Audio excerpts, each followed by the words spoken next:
Reputations are created by certain individuals. Greg Gutfeld created a contradiction.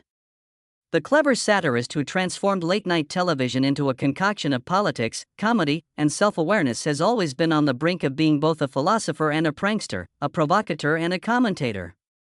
After over 10 years of on-air commentary and numerous viral moments, fans believed they knew everything there was to know about him by 2026. Then there were whispers about a new mansion, a fleet of strange cars, and wealth numbers that were rising more quickly than his jokes. One straightforward question dominated the internet: how did the self-described 5-foot-something mischief maker become a multi-millionaire mogul? You must return to Greg's own environment, which is chaos interspersed with laughing, in order to comprehend that leap. The road to stardom in the early years of his career was paved with deadlines rather than studio lights. With a Berkeley journalism degree in hand, he navigated the magazine industry with a blend of wit and sardonic charm. His cubicle resembled a prop comedy set more than an office, according to colleagues, with stacks of doodled notebooks and at least one action figure sitting next to each important document. His identity started to take shape at this point, not as a conformist journalist but rather as an observer with a constant sense of humor. He wrote and edited for periodicals that shaped edgy culture during the 1990s and the first part of the 2000s. Through his late-night experiment Red Eye, he first offered viewers to something uncommon: commentary delivered as improvised art. Viewers received insightful punchlines in place of somber punditry. The strategy attracted cult members as well as detractors. He also unintentionally became Fox's most unusual success story by turning political discussion into accessible banter. In 2026, the once niche concept has grown into a massive force. Gutfeld, its time slot is now dominated by the self-titled late-night program, which airs from a studio full with comic energy. Greg's personality is reflected in the set's intentional spontaneity, even though it feels like a newsroom and a stand-up club collided. He balances humor with a surprising amount of self-criticism by riffing on current events one minute and analyzing the absurdity of modern living the next. Ratings gold became personal wealth thanks to that combination. Behind the smile, the empire was steadily created through speaking engagements, best-selling books, real estate, and syndicating. However, the empire is still based on collaboration. Elena Musa, the fashion stylist and former model who matched his wild energy with quiet confidence, existed long before the fame and the pictures of the mansion went viral online. She has been his cool-headed contrast since they were married in the early 2000s. She organized elegance, photography, and interior design projects while Greg fought with guests and sought publicity. Their relationship rarely attracts media attention, but whenever cameras catch them together, admirers remark on how easy they are together, the constant tenderness that calms Greg's often erratic demeanor. Together, they created a balance that close friends simply define as mischief meets minimalism. Rumors of a new mansion started to circulate by 2026. Tabloid rumors and drone footage clashed over potential locations: Connecticut, upstate New York, or perhaps his long-awaited return to California. According to confirmed property records and interviews, he offered half-jokingly, the truth lies somewhere between a performance piece and a hideaway. His new home combines contemporary design with comedy. Guests have described the rooms as equal parts art gallery and think tank. There is room for writing, relaxing, and purposefully doing nothing constructive. His professional contradiction, sophistication mixed with satire, is reflected in the design. As you enter, you'll discover polished marble floors, shelves of business books next to toy robots, and a neon sign that reads, "Question everything." A framed comic strip in one corner serves as a reminder to visitors that irony is a lifestyle accessory as well as a literary device. The crown gem is located outside in a backyard studio known as The Lab, where he writes monologues and sometimes leads unofficial brainstorming sessions for comedic elements.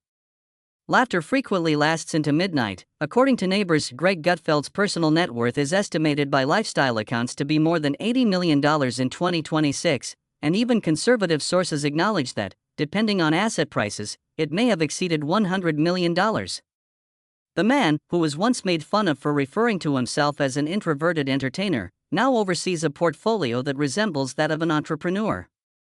The fortune is derived in part from executive producer credits across Fox products and in part from royalties on many bestsellers. Satire turns out to be a viable business plan when you include real estate appreciation and side investments in minor media startups. However, the self-deprecating humor that made him endearing hasn't been eradicated by material prosperity. He still makes jokes about wondering if someone put the wrong decimal point on wealth ranking lists when he sees himself on them. Even his collection of cars demonstrates the inconsistency, and colleagues corroborate that he drives his accountants crazy by characterizing significant expenses as content research. Vintage curiosities, such as customized minis, a Vespa with a cartoon face, and possibly even a sport coupe that he almost ever drives since, as he once said, "There's no point racing when you already outran your expectations," are parked next to luxury sedans. His close acquaintances observe that there is a great deal of discipline beneath the showman exterior. Mornings off camera begin early and are organized around writing. He continues to study his wife's native language as a personal challenge, even with coffee, the gym, and Russian language podcast practice. The remainder of the day is like a writer's montage: scrawled notes on index cards, precise and humorous staff calls, and studio preparation. Hours of deliberation, rewriting, and comic timing calibration go into each 5-minute section that viewers consume. The final product appears effortless because it isn't. Tabloids frequently showcase his opulent lifestyle, including his expansive property, pricey artwork, and well-chosen suits. Those who have been there, however, are aware that the mood is one of purpose rather than luxury. A large portion of the design is handled by Elena herself, who prefers simple Scandinavian style with muted neutrals interspersed with striking modern artwork, including some of her own photographs. Together, they view the house less as a showcase for wealth and more as an expression of their shared creativity, with her images occupying walls and his thoughts filling pages. Both are exceptionally humble despite their wealth. Elena still insists on preparing supper at least 3 nights a week, and Greg continues to joke with the cleaning crew and frequently leaves scrawled thank you cards pinned to refrigerators. Laughter permeates every conversation as meals turn into brainstorming sessions. For them, success is determined by continuity rather than extravagance. They continue to wake up intrigued and entertained by the ridiculous theater of news and human conduct. The main irony of all of this compound interest and comfort is that Greg's pessimism about fame has turned into the key to maintaining it. Because he laughs at himself first, viewers have faith in him. Additionally, he continues to present his wealth as humorous material, the humorist who refuses to take fortune seriously, even when 2026 charts his net worth into startling new brackets, but beneath the carefully manicured smile is a consciousness of heritage. Audiences change, contracts change, and peers age out. He is aware that late-night empires can fall apart in an instant. He uses it as fuel for stories rather than as a cause for concern. It appears that the person who continues writing gets the last laugh without the dramatic grind of famous self-improvement videos. The morning at the Gutfeld home starts before sunrise. Smoothie shots are not coordinated, and there are no choreographers at all, just a pattern that is silently repeated. Most mornings, the gentle beat of typing is the first sound heard instead of the espresso machine. Greg writes early, when the city outside is still mumbling through dawn traffic and news feeds are still loading. It's a holdover from magazine days, when meeting deadlines required both quick thinking and mischievous behavior. Before beginning to write commentary scripts, he frequently longhand types 3 or 4 concept jokes. It's typical Gutfeld: equal parts ritual, metaphor, and humor. The papers seldom ever survive. He has been known to throw finished notes directly into the fireplace, referring to the blaze as a ritual sacrifice to mediocrity. Elena is awake by 6:30 as well, entering the living room light she created to resemble a winter morning. While he reads, she goes back and forth through her Pilates routine, occasionally striking up a chat about a fashion idea or news across the room. Like 2 distinct melodies with the same tempo, they function in parallel harmony. For them, balance meant coordinated aspiration rather than similar interests. He curates absurdity, she curates beauty. Oddly enough, both call upon accuracy. Seeing them operate together is like watching a duet between pandemonium and tranquility, according to friends. He is bursting with energy, pacing with exaggerated gestures, and coming up with fresh concepts for funny timing or rhythmic editing. After listening quietly, she makes a sudden, incisive remark that freezes him in his tracks. Their mutual regard grew over decades as a result of this relationship. Each of them secretly envies the other's discipline, which is the jest behind the term power couple. He admires her discipline, and Elena admires his spontaneity. Together, they provide the genuine chemistry off-screen that subtly translates on-screen, which is what the late-night formula requires but seldom accomplishes. Greg transitions from his homely demeanor to his studio character after breakfast. His attire, which is frequently made fun of on screen, reflects his eccentric professionalism. Sometimes worn with sneakers, tailored suits are a subtle allusion to rebellion beneath conformity. Customers claim that he still insists on picking his own ties. He says it's color psychology. Wear blue if the part is controversial. Wear orange if it's strange. Underneath the humor is strategy. He knows television's visual code better than most producers. If it's Friday, wear something that Twitter will detest. The brand language, which conveys humor without disorder, includes every color selection, camera angle, and even the positioning of his coffee mug. He carefully evaluates show clips prior to distribution, in contrast to many celebrities who outsource their digital lives. He frequently spends the late evenings in his home studio, laughing at edits, suggesting different punchlines, and adjusting overdubs while wearing headphones. His engagement is described by colleagues as perfectionism masquerading as mischief. Did the rhythm work? He approaches each episode as if it were a workshop experiment. Did the pauses between jokes allow for adequate breathing? Gutfeld is retained because of his meticulousness. New while rivals falter due to formula weariness, the tangible benefits of that hard work are now evident throughout his property, trophies of play rather than ego. Visitors refer to the area just beyond the mansion's rear patio as the garage of contradictions. There, machines that symbolize each stage of Greg's development are neatly symmetrically parked. Beside them is a motorcycle from the 1970s that is so well maintained that it could be used as mirror art, a sleek electric race car that pays respect to technology, and a pragmatic black sedan for commuting. He makes a joke about how each sort of engine reflects one of his moods: restless, inventive, or pragmatic. He tries driving routes that serve as brainstorming sessions on the weekends, dictating ideas onto his phone as though traffic lights were writing rooms. Options have been made possible by wealth, yet his greatest purchases are still strangely emotive. An old typewriter that was nearly identical to the one he used in journalism school was one of the first indulgences he gave himself following the significant 2024 contract renewal. It proudly rests on his library desk, routinely polished but never touched for actual work.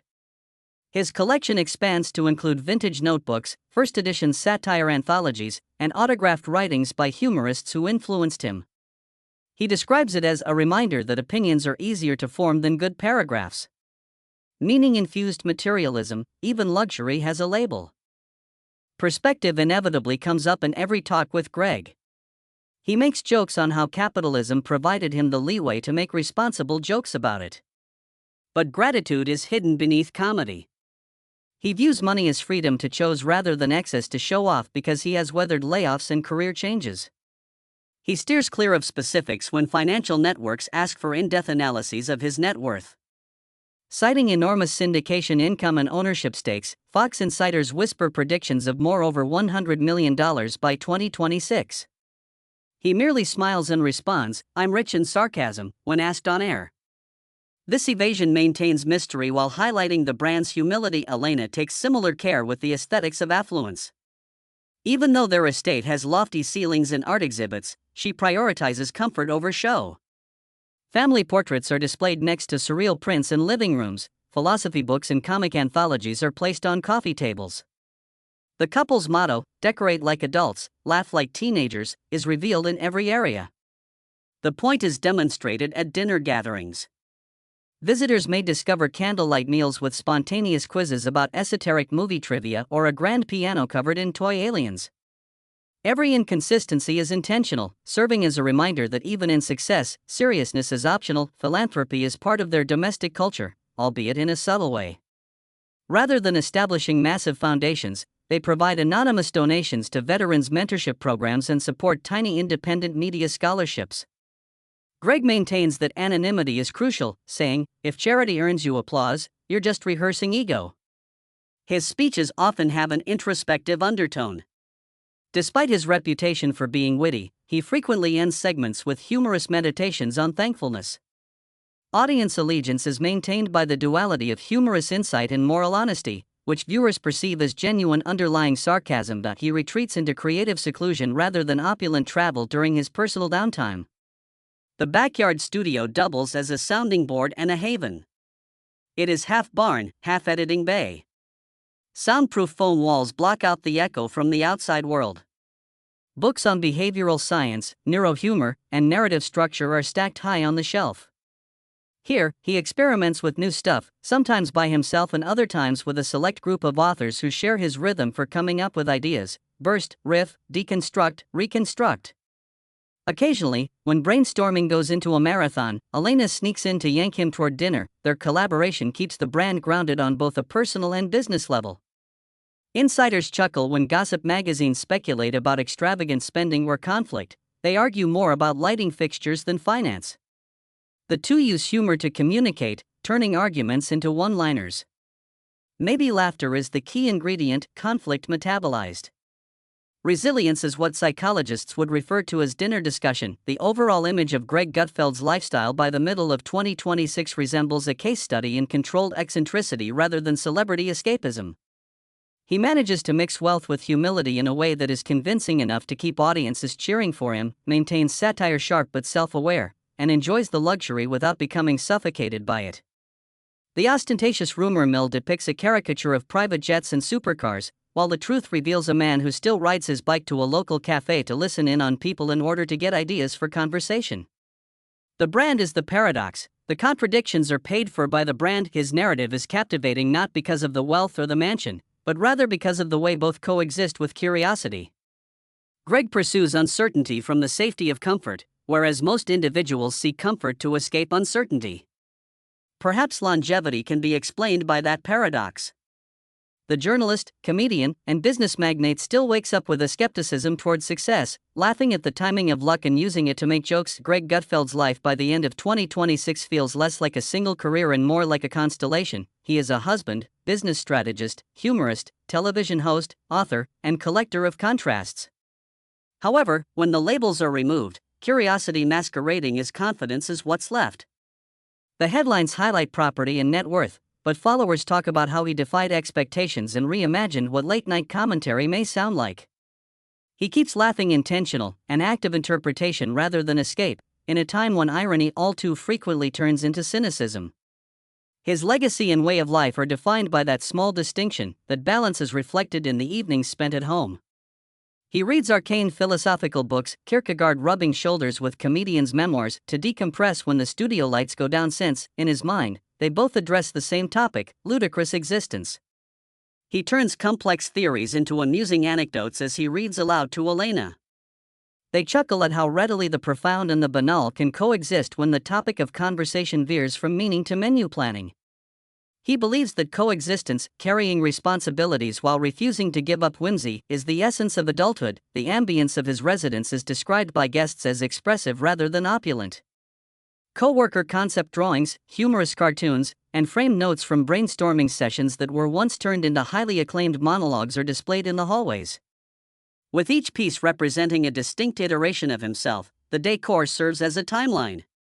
He cites to a small framed headline from his early magazine days: "Upstart editor delivers too many jokes," when asked to name a favorite object. It serves as a reminder of perseverance masquerading as misbehavior. Decades later, he is still motivated by that mindset, which is more inquisitive than cautious. According to financial advisors, his brand value within Fox and associated syndication will surpass all expectations by 2026. However, he always shifts the topic when co-workers raise glasses to commemorate achievements. He says, "Success is a moment, so treat it like a good joke, land it, then move on." The remark could be seen as a survival tactic or as a sign of modesty. He knows deep down that media allegiances change frequently and that flexibility is the best defense. He views reinvention as a sport rather than a panic. This adaptable mindset extends outside the studio.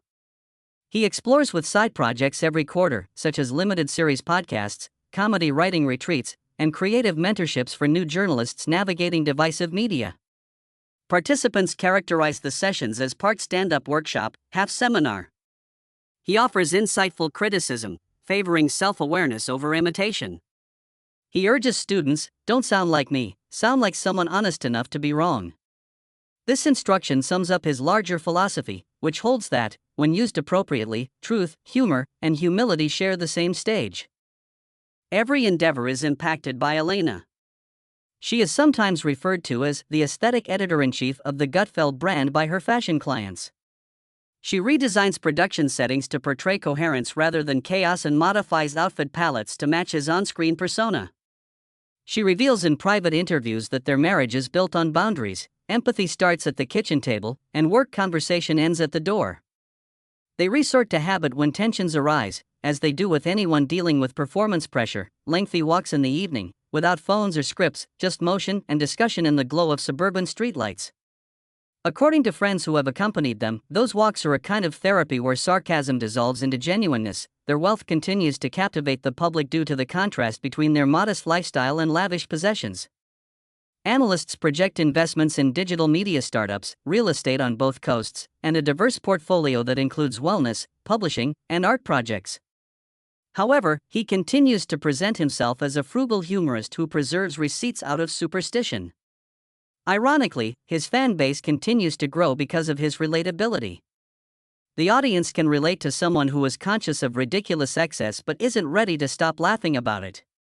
The millionaire who continues to make fun of his own spreadsheet becomes ambitious without becoming alienated unnaturally. The cars receive a lot of attention on the internet. Every several months, a fresh picture of Gutfeld refueling a vintage convertible and theatrically fixing sunglasses comes to light. While commentators examine the symbolism, car lovers scrutinize the specifics. However, the automobiles can have a more straightforward function: mobility as a symbol. His professional stages, gags, and worldviews are constantly shifting. Identity is created by motion itself. It becomes clear that travel, whether it be intellectual or literary, is his favorite activity as you watch him maneuver across lanes of traffic and cultural controversy. Sanctuary represents creativity to Elena. A converted guesthouse on their property now serves as her growing design studio, complete with fabric samples, photography equipment, and a peaceful reading area. There, she consults with customers all over the world and creates collections that combine style with sustainability.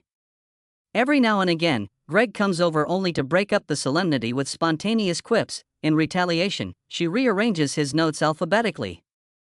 The dynamic is still the same: compassion acts as a barrier between intellects colliding.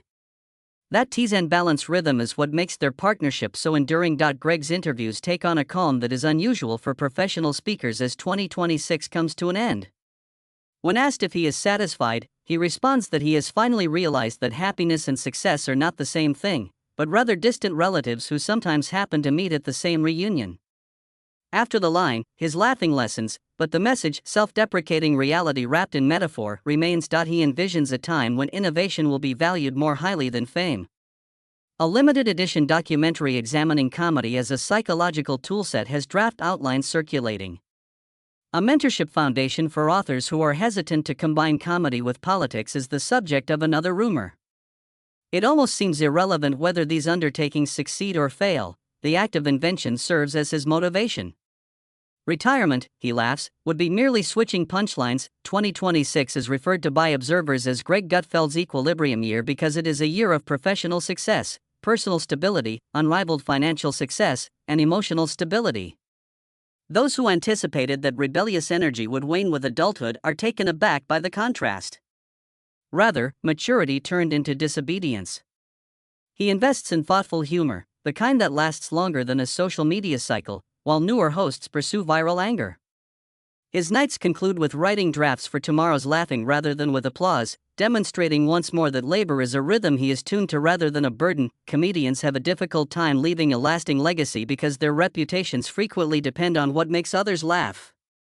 For Greg, legacy is more about tone than doctrine. His influence serves as a reminder to aspiring artists that humor and compassion may coexist. His audience almost unconsciously absorbs the notion that comedy need not be dehumanizing in order to be entertaining. All the mansions and automobiles put together might not last as long as that subtle societal shift toward smart levity instead of condescending disdain. The shocking net worth is ultimately a representation of creative freedom attained with perseverance rather than merely being monetary. Once thought to be too sardonic for commercial television, the same voice today defines a genre, transforming skepticism into sustainability.